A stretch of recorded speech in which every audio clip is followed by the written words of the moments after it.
Takže dobré dopoledne.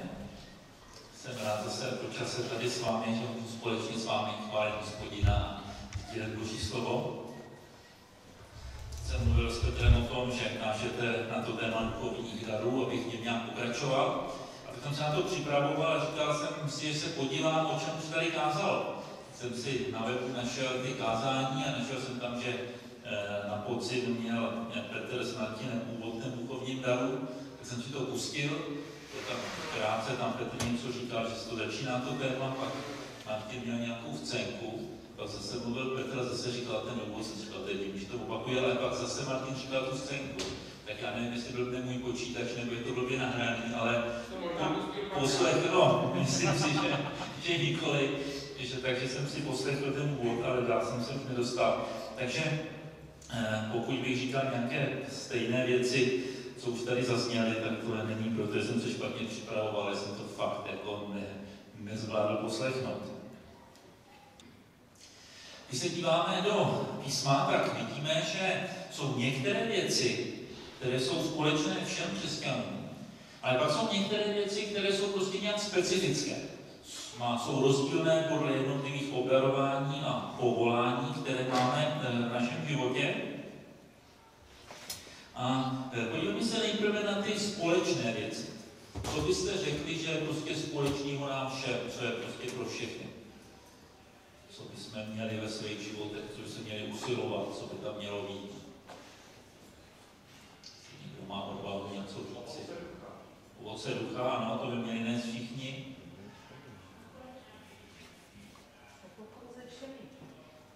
Pokoj se všemi, ano, mohli bychom říct, že to jsou určité jaksi charakterové věci, růst posvěcení, že to by mělo být v životě každého křesťana.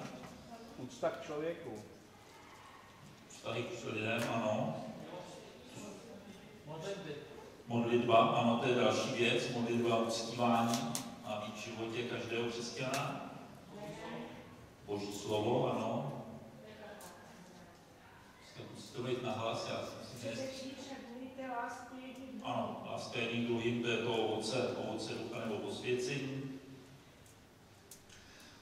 Pak si myslím, že v životě každého křesťana má být zvěstování evangelia, podle 1. Petrovi 3.15 má být všichni připraveni na ten počet naděje, kterou máme, určitě poslušnost. A také by tam měly být projevy ducha. A Pavel v dopise do Korintu, v 1. Korinským, ve 12. kapitole v 1. verši říká, co se týká duchovních projevů, bratři, nechci, abyste byli v nevědomosti. Potom pokračuje a ve 14. kapitole také v 1. verši říká, usilujte o lásku a dychtěte po duchovních projevech, nejvíce však, abyste prorokovali. A tak to jsou dva verše, které se gramaticky těžko do češtiny překládají. Tam, kde já jsem četl projevy, tak některé překlady říkají dary, ale v tom originále nejsou ani projevy, ani dary. V tom 12.1 je tam pouze přídavné jméno duchovní a v tom 14.1 je tam podstatné jméno, které se do češtiny špatně překládá, možná duchovnost nebo něco takového, prostě nemáme úplný ekvivalent. A tak se tam velmi často přidává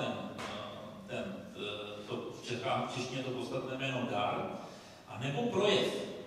A já si myslím, že je lepší uvažovat o tom jednání ducha z hlediska toho, že jsou to projevy a nikoli dary. Že mezi darem a projevem je určitý rozdíl. Jestli dostanu nějaký dar, tak ho prostě mám, už je to moje. Jsme k Vánocům, asi každý dostal nějaký dárek, tak už ho máme, že už ho nevracíme. Není to, že bychom chvíli měli, chvíli neměli. A kdyby to takhle bylo s jednáním ducha, tak kdyby třeba někdo dostal dar uzdravování, tak by znamenalo, že ho má. A kdykoliv se setká s nějakým nemocným, tak ten nemocník bude uzdraven.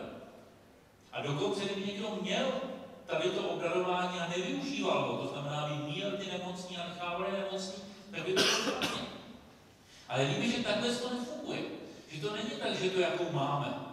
Prostě někdy máme třeba proroctví. Někdy se modlíme za někoho nemocně a on je uzdraven. Prostě projeví se to, je to projev. A na nás je, jestli mu dáme prostor, ale je to na Bohu, který tak jedná. Ale o tom už tady částečně mluvil Martin v tom kousku, teda co jsem slyšel v tom kázání a potom teďka v lednu Pavel Fialka. A takže bych chtěl postoupit dál a podívat se, jak to funguje v našem těle, jako v těle Kristově, protože všichni máme mít projevy ducha. Ale ty projevy nejsou stejné. V 12. kapitole, to je 1. Korinským od 12. verše, čteme. Neboť jako tělo je jedno, ač mám mnoho údů a všechny údy jednoho těla, ačkoliv je jich mnoho, jsou jedno tělo, taky Kristus. Neboť v jednom duchu jsme my všichni byli pokřtěni v jedno tělo, ať Židé nebo Řekové, ať otroci nebo svobodní. A všichni jsme z jednoho ducha dostali na to. Jak také tělo není jeden, nýbrž mnoho údů.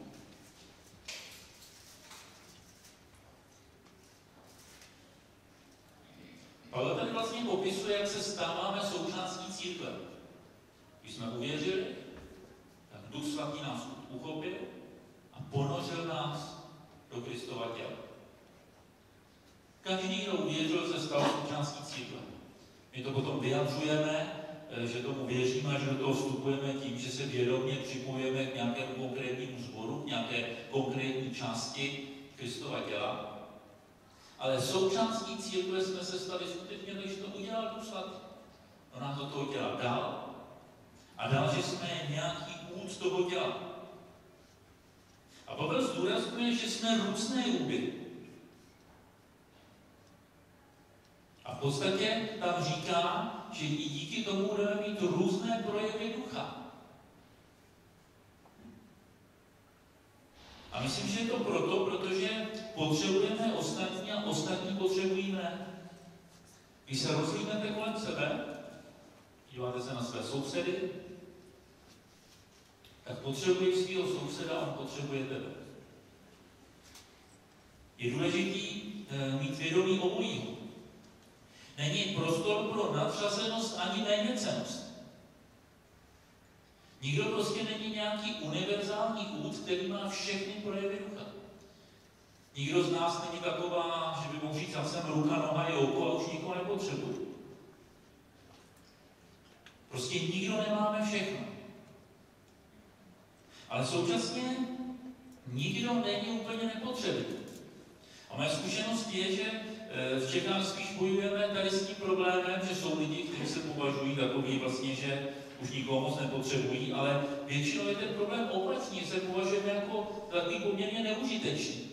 Jako takový slepý střevo v těle Kristově. Protože s tím slepým střevem je takový problém, protože se diskutuje, k čemu ho vůbec máme. Můžeme dostat záměr slepého střeva, to je blbý, že jo, ale když nám ho vyoperují, ono nějak nechybí. Dokonce jsem před časem četl takový článek, kde docent Uzel, který občas taky útočný proti křesťanům, tak si dělal legraci, že křesťané věří ve stvoření a říkal, to Bůh člověka moc dobře nestvořil, když stvořil něco takového zbytečného, jako je slepý střev. Ale ukázalo se, že to není pravda. Že jsem nějaký jiný článek od nějakých lékařů, jim jsem úplně nerozuměl, že tam používali hodně latinských termínů, ale říkali, že se vlastně pořád pátrali, proč to slepý střevo máme. A zjistilo se, že to slepý střevo je nějak důležitý, když je dítě malý. Že kdyby prostě, že od určitého věku vlastně už jako skutečně ho nepotřebujeme, ale dítě, kdyby se něco nevyvinulo, kdyby nemělo slepý střevo, a tomu se prostě nerozuměl, že se bylo moc odborný. Ale prostě to slepý střevo, i když nám to připadá, že je zbytečný, tak je v tom těle ohromně důležitý, a kdyby se nějaký dítě narodilo bez něj, tak to bude výrazný problém v jeho vývoji. A tak je to prostě s každým z nás. Možná si připadáš v Kristově těle zbytečný, nebo zbytečná, ale není to tak. Protože každý ten úd má nějakou důležitost. A zamyslím se na tím prakticky. Přijďme takovou chvilku a zkuste si napsat, kdo si děláte poznámky na papír nebo u svých mobilů, tabletů a do všeho píšete. A zkuste si napsat 2 věci, které vidíte ve svém životě, že to je takový určitý vaše obdarování.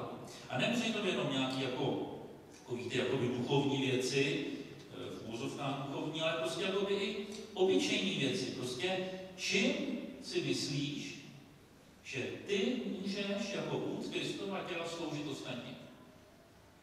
Napište si to, a kdo nemáte kam psát, tak si to aspoň nad tím zamyslete. 2 věci.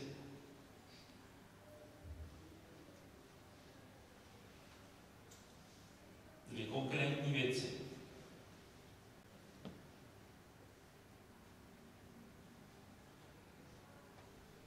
Takže by nemělo být těžké na takové 2 věci přijít. Že každý jsme nějak stvořený, nějak obdarovaný, máme nějaké schopnosti.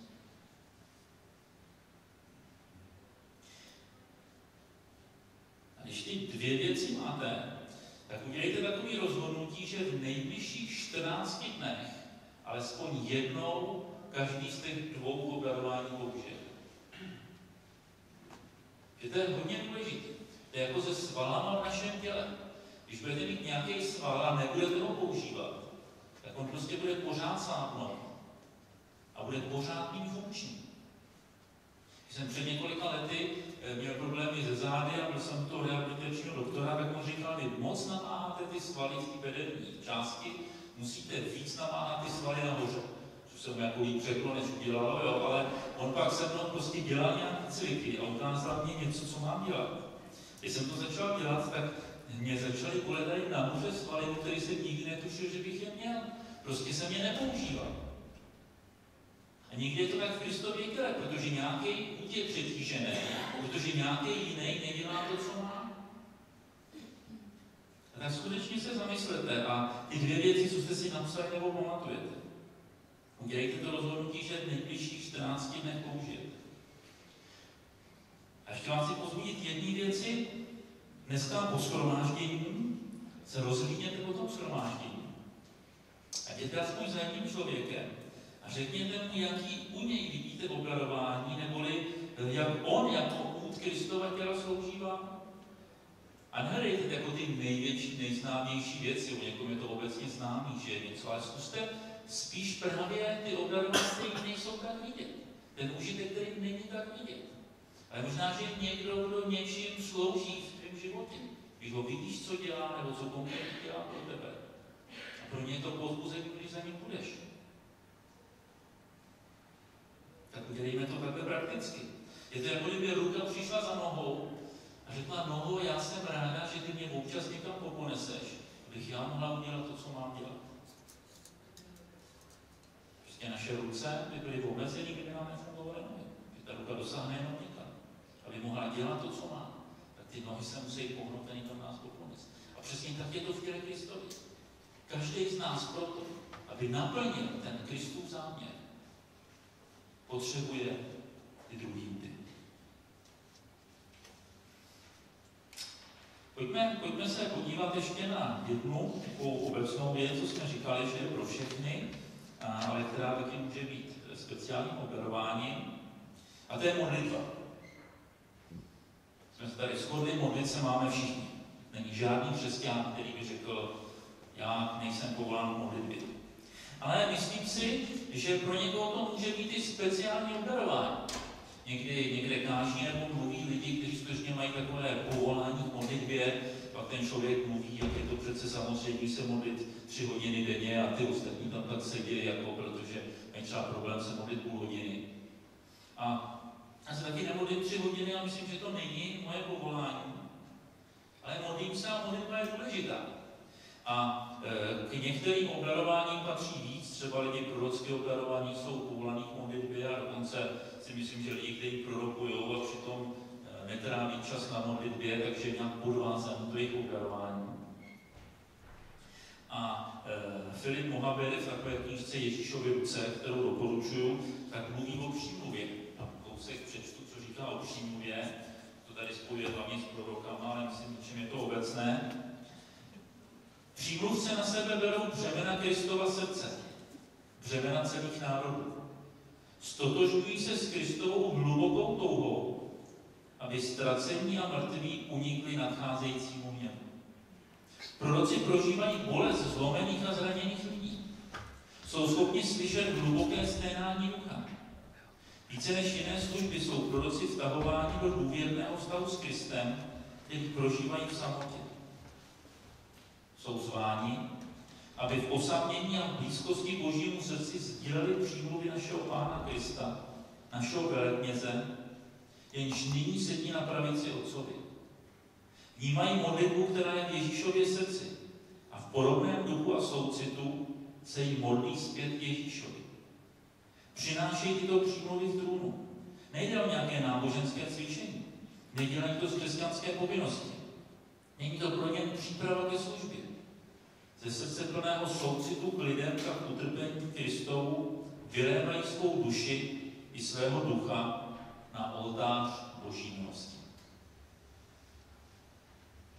Ty lidi, kteří jsou k tomu speciálně obdarovaní, tak to dělají ve větší míře. A myslím, že v životě každého z nás by měla být tady ta dimence. Kdy přicházíme k Bohu, kdy vidíme něco, co je v jeho srdci, kdy přijmeme to břemeno od něj a přinášíme. A modlitba ta velice úzce souvisí s jedním duchovním projevem a tím je modlitba v jazyku.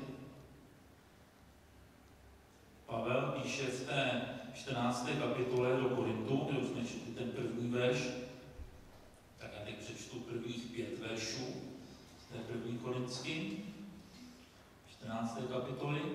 Usilujte o lásku a dychtěte po duchovních projevech, nejvíce však, abyste prorokovali. Neboť kdo mluví jazykem, nemluví k lidem, nýbrž k Bohu. Nikdo mu nerozumí, duchem mluví tajemství. Kdo však prorokuje, mluví lidem k budování, povzbuzení a utěšení. Kdo mluví jazykem, buduje sám sebe, ale kdo prorokuje, buduje církev. Chci, abyste všichni mluvili jazyky, avšak ještě více, abyste prorokovali. Kdo prorokuje větší než ten, kdo mluví jazyky, leda, že by je vykládal, aby se budovala církev. Takže mluvení jazyky je takový poměrně známý a rozšířený duchovní projev. A když čteme písmo, tak se dozvídáme vlastně o 3 formách, jak tady ten dar funguje. Funguje k tomu osobnímu budování, jak tady o tom mluví Pavel. Potom funguje také někdy s výkladem, to znamená to jazyk, který je k výkladu. A někdy se projevuje tak, že někdo mluví cizím jazykem, který se neučil. To se stalo, když apoštolé byli naplněni duchem o letnicích a Petr kázal nejenom v jazycích těch národů, který tam prostě přišli a který neuměli. A to se děje i dneska. Ta se po Vánocích vrátila do Čech jedna sestra, Klára Božovská, která byla na biblické škole v Mozambiku a říkala, že tam byl nějaký pastor a on mluví asi 18 jazykama. 2 jazyky z toho se učil a tam ty prostě nadpřirozeně přijal. Tam v té Africe strašně těch jako jazykové skupinu, když jsem moc nerozuměl, on chodil po těch vesnicích a prostě se mu stávalo, že přišel do vesnice, kde mluvil nějakým jazykem, který neznal a on se snažil nějak dorozumět a pak začal kázat a prostě zjistil, že káže v tom jazyku, který prostě oni tam používají. Takže i takhle ten projev někdy funguje. A já bych chtěl zůstat u toho tématu budování, o kterém tady mluví Pavel. On říká, že kdo mluví jazykem, buduje sám sebe. Já tomu nerozumím, jak se to děje, ale když se modlím v jazyku, tak sám sebe buduju. My se budujeme jiným způsobem, určitě to není jediná forma, jak se máme duchovně budovat, ale je to důležitý způsob, který nelze přeskočit. A myslím, že ta modlitba v jazyku byla nám daná víc než k tomu, jak se nám to někdy tak zúží, že se v jazycích modlíme, když je nějaký společný modlitevní shromáždění, ostatní se modlí, tak jeden se modlí a ty ostatní do toho si nějak šeptají v jazycích. Že to není ten jediný způsob. Dokonce bych řekl ani ne ten nejdůležitější. Že my potřebujeme sami trávit čas, kdy se modlíme v jazycích. Když nám sloužil ještě John McFarlane předtím, než odešel k Pánu, tak on říkal, že se každý den potřebujeme rozmodlit že potřeba ráno, když vstane, tak se chvíli modlí v jazycích. Jako by se nastartoval pro ten den. A pak říkal, že spousta příležitostí se modlit v jazycích během dne. Říkal, lidi různě třeba jdou v tramvaji, koukají, čtou tam ty reklamy. A my tam můžeme koukat a nečíst si ty reklamy a modlit se v jazycích. A možná si řekneš, to vypadá divně, kdybych si tam něco tak jako šeptal, že jo. Ale ono spousta divných lidí jezdí přes sdělovacích prostředcích, jo. Si to tam čtou a opakujou si, hele, jako je sleva na něco nebo něco takového, jo. Prostě neboj se, zapadneš. Je možný ten čas využít. Já se modlím v jazycích, když jezdím v tramvaji. Modlím se v jazycích, když jezdím autem, když řídím. Když řídím sám, tak se modlím nahlas, když prostě jedu s nějakýma lidma, tak se převážně nahlas nemodlím. Ale prostě je to dobrý čas. A Pavel říká v tom 5. verši, chci, abyste všichni mluvili jazyky. A to není u každého projevu ducha. Pavel třeba neříká, chci, abyste všichni činili divy a zázraky. Jo? Prostě církev je k tomu povolaná, ale třeba to nebude zrovna moje projev ducha v mém životě. Ale na těch jazycích říká, chci, abyste všichni mluvili jazyky. A tak si myslím, že každý, kdo se nemodlí v jazycích, se může modlit Bohu, aby mu dal tady ten projev. Možná je to proto, že potřebuješ přes duchu, možná je někdo je poštěný duchem a taky nemluví v jazycích. Ale prostě myslím, že je to potřeba, protože si myslím, že se všichni shodneme, že potřebujeme budovat. Že tady nikdo z nás nesedí a neřekne, já už zbudovat nepotřebuji, já už jsem tak zbudovaný, že už se radši nebudu v jazycích modlit, abych ještě nepřerostl. Prostě všichni to potřebujeme. A Pavel říká takovou zvláštní věc, nebo píše do toho Korintu v 18. verši a říká, děkuji Bohu, že mluvím jazyky více než vy všichni. Já nemám odpověď na to, jak to zjistil. Jo, nevím prostě, jak věděl, že se modlí v jazycích víc než ty korinský. Ale mám jednu domněnku, to, co teď říkám, není prostě nějaký výklad, který můžu doložit, prostě sdělím vám to, co se domnívám. Když čtu ten dopis do Korintu, tak vidím, že tam byla velká nezralost v tom zboru. Ten Pavel vytýkal mnohé věci, jak to tam funguje, jaký trpějí hříchy, prostě je to tam jako špatně. A mám takový dojem, že když on viděl tu nezralost toho zboru, když říkal, to prostě není možný, že oni by měli obecenství Duchem Svatým, modlili se v jazycích a přitom byli takové nezralí. Oni ty jazyky používali pravděpodobně maximálně k tomu, že mluvili nahlas v tom shromáždění a byl tam zmatek a Pavel naopak říká, to nedělejte, že jo, když tam když někdo přijde, tak si myslí, že jste se zbláznili. A myslím, že když viděl tu jejich nezralost, tak říká, prostě je tam něco špatně. A tak oni budou mluvit v jazycích méně než já. A protože u Pavla vidíme, že on byl zbudovaný člověk, myslím, že o tom nemusíme pochybovat, tak on byl bezesporu zbudovaný i proto, že se modlil v jazycích víc než ty korinský. A přitom Pavel nás vede k vyváženosti. On ve 14. a 15. verši té 14. kapitoly říká, nebo když se modlím jazykem, můj duch se modlí, avšak má mysl je bez užitku. Co tedy? Budu se modlit duchem, ale budu se modlit i myslí. Budu zpívat chvály duchem, ale budu zpívat chvály i myslí. Pavel mluví o vyváženosti. On říká, my potřebujeme budovat i svýho ducha, i svoji mysl. A občas jsou křesťani, kteří působí dojmem, že jejich mysl je už hodně dlouho bez užitku. Prostě někteří lidi mají dojem, že čím budou působit bizarněji, tím budou duchovnější.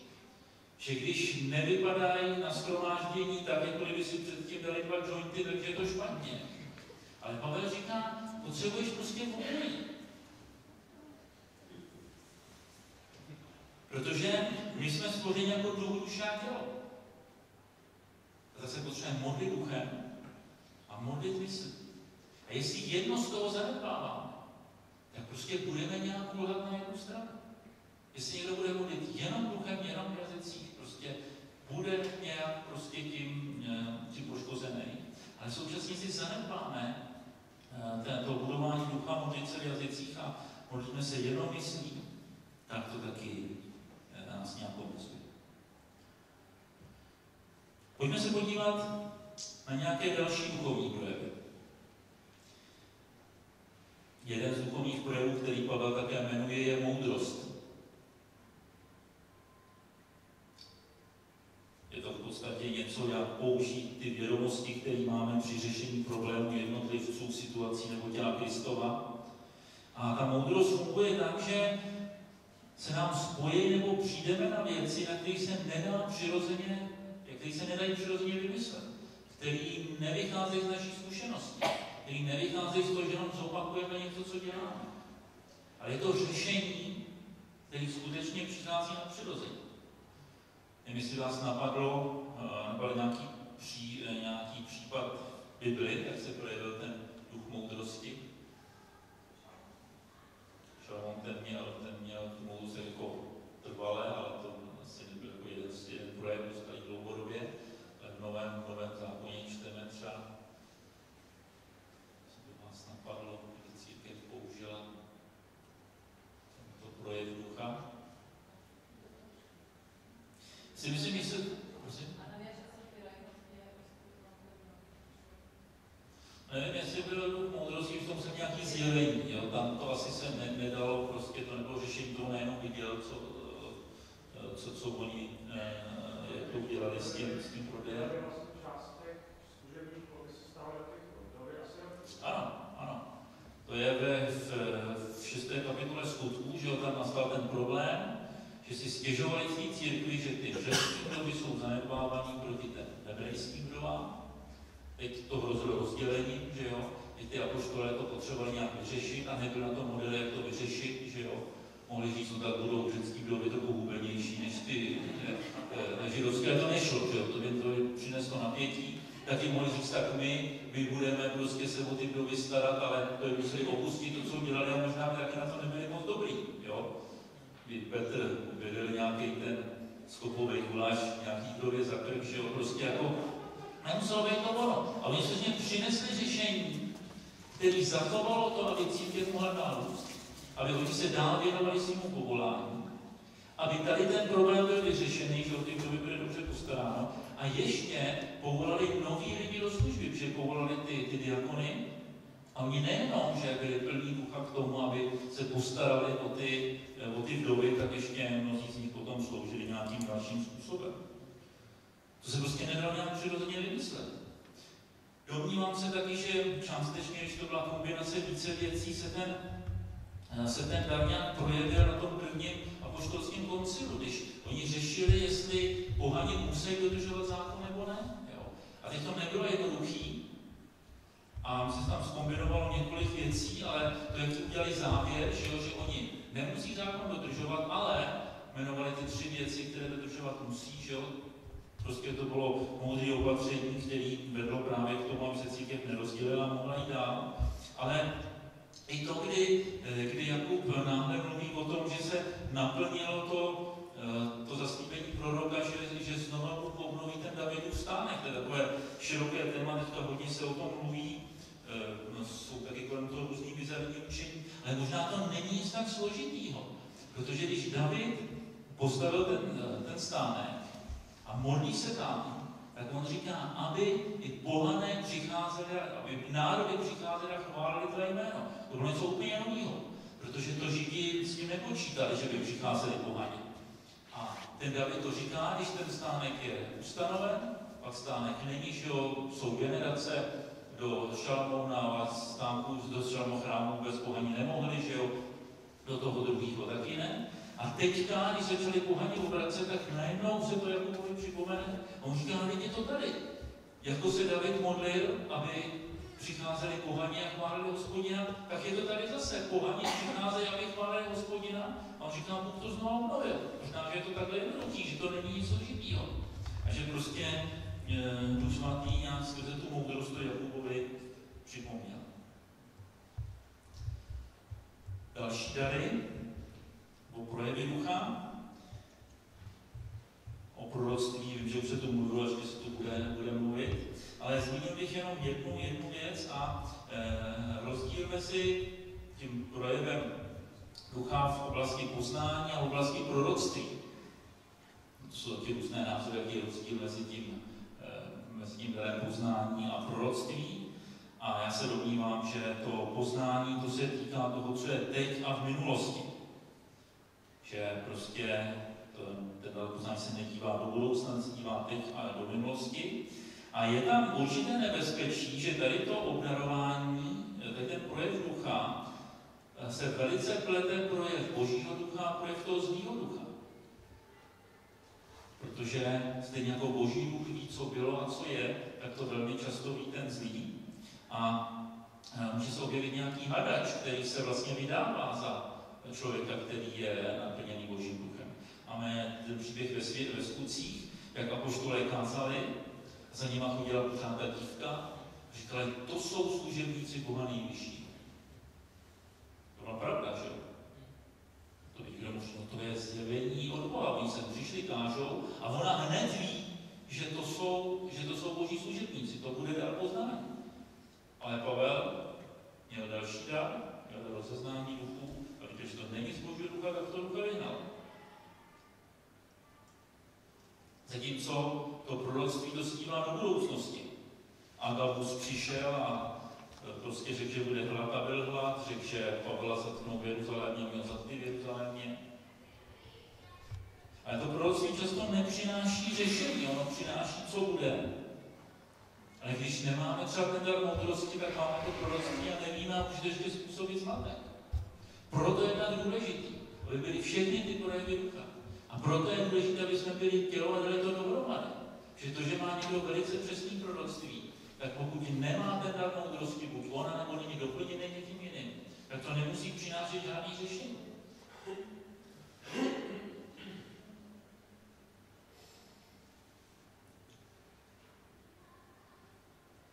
Bych tady asi skončil v těch darech, protože bychom o tom mohli mluvit dlouho, ale rád bych skončil určitým osobním svědectvím, protože je důležitější, aby v našem životě skutečně byly ty duchovní projevy, to je důležitější, než aby jsme je přesně definovali. O těch projevech ducha, o té 1. Korinským 12 a 14 bylo napsáno spousta knih, dokonce lidi, kteří nevěří, že ty duchovní projevy jsou ještě dneska, tak o tom dokážou napsat různé chytré knihy, co to asi znamenalo a jak to je prostě z té řečtiny a podobně. Ale víc, než aby jsme to měli dobře definovaný, jde o to, aby jsme sami ty projevy měli a aby u nás bylo to, k čemu nás Pavel vyzývá, že budeme dychtit po těch duchovních projevech. Že to nebude tak, že si řekneme, no možná přijdou, možná nepřijdou, ale tak vydrželi jsme to bez nich, do teďka zvládneme to i dál. Ne, my už máme skutečně dychtit. Já když jsem uvěřil a byl jsem naplněný duchem, tak poměrně záhy jsem začal toužit potom, abych měl výklad jazyku. Nevím, proč zrovna potom, ale prostě nějak to bylo v mém srdci. Ale jsem se to modlil, když se někdo modlil v jazycích, tak jsem prostě čekal, že ten výklad budu mít a pořád jsem ho neměl. Občasně se někdy něco napadalo, ale viděl jsem si to spíš jako tlačit, že to není žádný výklad, jsou spíš mé nápady. Ale tak jsem to prostě vyhlížel, neříkám, že jsem se za to modlil intenzivně každý den, ale tak průběžně jsem za to modlil. A trvalo to nějakou dobu, nevím už přesně jak dlouho, ale myslím, že to skutečně trvalo několik let, kdy jsem potom projevu toužil a nikdy jsem ho neměl.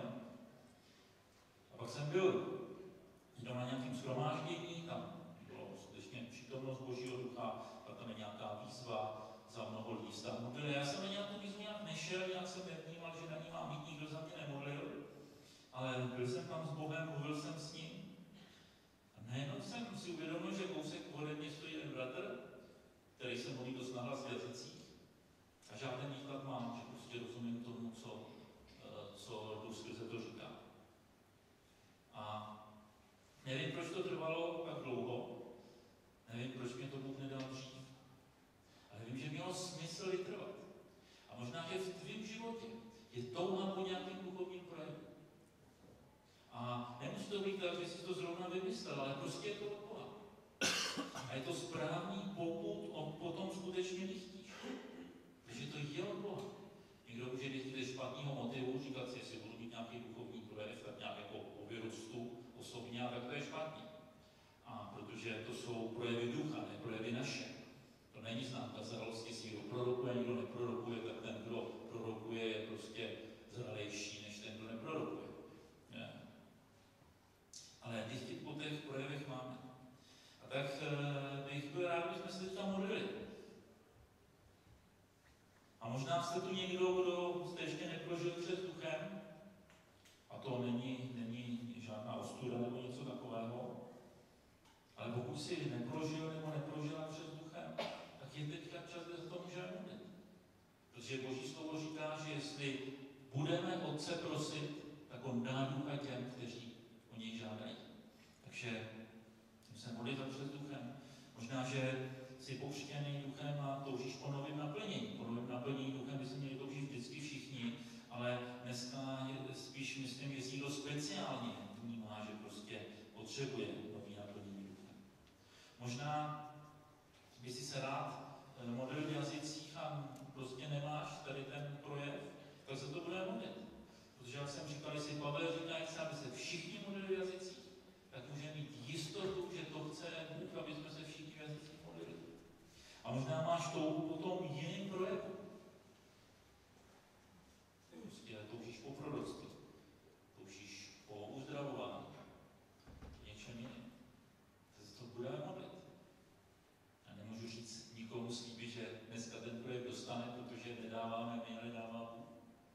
A vždyť je čas si o to prosit. Také Karoli, to jestli máš to přijít a jsme Pána chválit. A jestli prostě chci se něco modlit, tak když jsem dopředu, se modlil nebo někdo, nebo se na někoho obrátit. Prostě. A dejme teďka ten čas Bohu, aby s námi mohl jednat a mluvme s ním o svých touhách a potřebách. A otevřeme se Božímu. Dejme v vašich životech prostor.